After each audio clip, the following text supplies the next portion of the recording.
So let's look at personal Kaizen. Kaizen can be applied to anything. It's often applied to manufacturing and processes within companies, but you can apply it to your own life as well.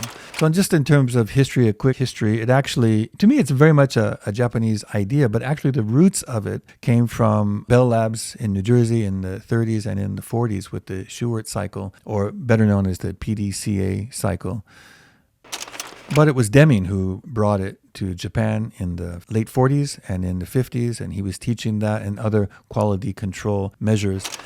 People like Taiichi Ono, in collaboration with others, took those ideas and came up with the Toyota Production System, or TPS, which had Kaizen, actually is the number 2 bullet point in that. But we talked about other things in TPS, such as Jidoka and the just-in-time production, the elimination of muda, or waste, and a focus on efficiency and quality in the manufacturing process. And Ono-san went on to write a book about that as well. But it is Imai Masaki that is called the father of Kaizen because he wrote a book in 1986 about that. And he collaborated, of course, with the other folks at Toyota and other places back then. But he was the first person to really bring it out to others. And as he says here, Kaizen is a mindset. Those who strive to live it each day are the people who are making a difference in people's lives. So what is Kaizen? So let's take a look at it this way. So these 2 kanji is Kaizen, but we'll just break it apart here. So we have Kai and Zen. Kai means change, and Zen means better, or for the better, or good. And it's not this Zen, so not the Mahayana Buddhism kind of Zen, but it's the same pronunciation. So Kaizen.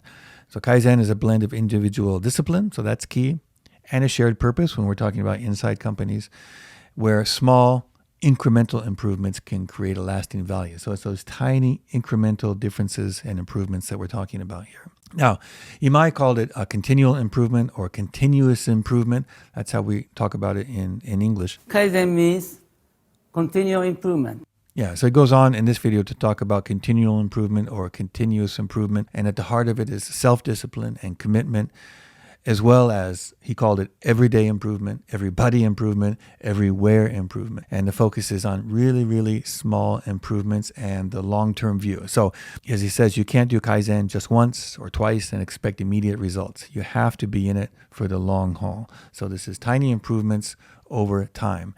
Now, how would we compare the Kaizen approach to getting better at things to a more innovative approach? And both are important, but think of Kaizen as very, very steady, step by step, and it often could be no cost. So it's very low cost, or even better is no cost. What are some free things that you can do that can lead to improvement?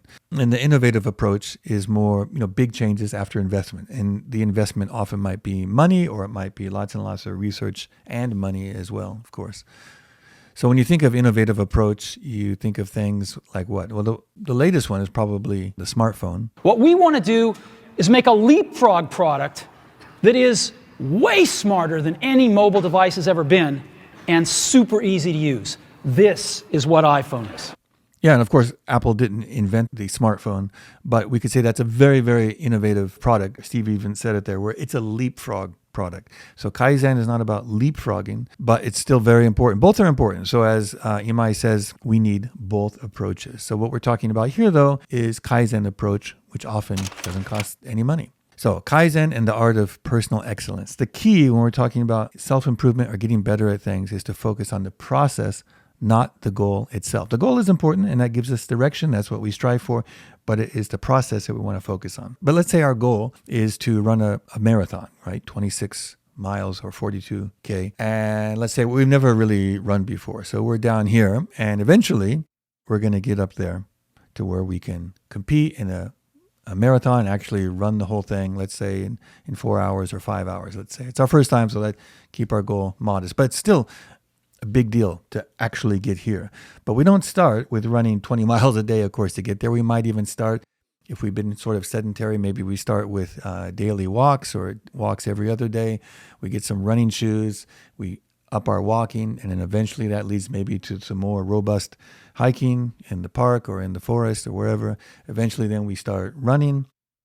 Maybe we start out with 1 mile and then work our way up to 10Ks. We develop sort of a mindset where we don't even mind the rain, so we're getting out there and we're running.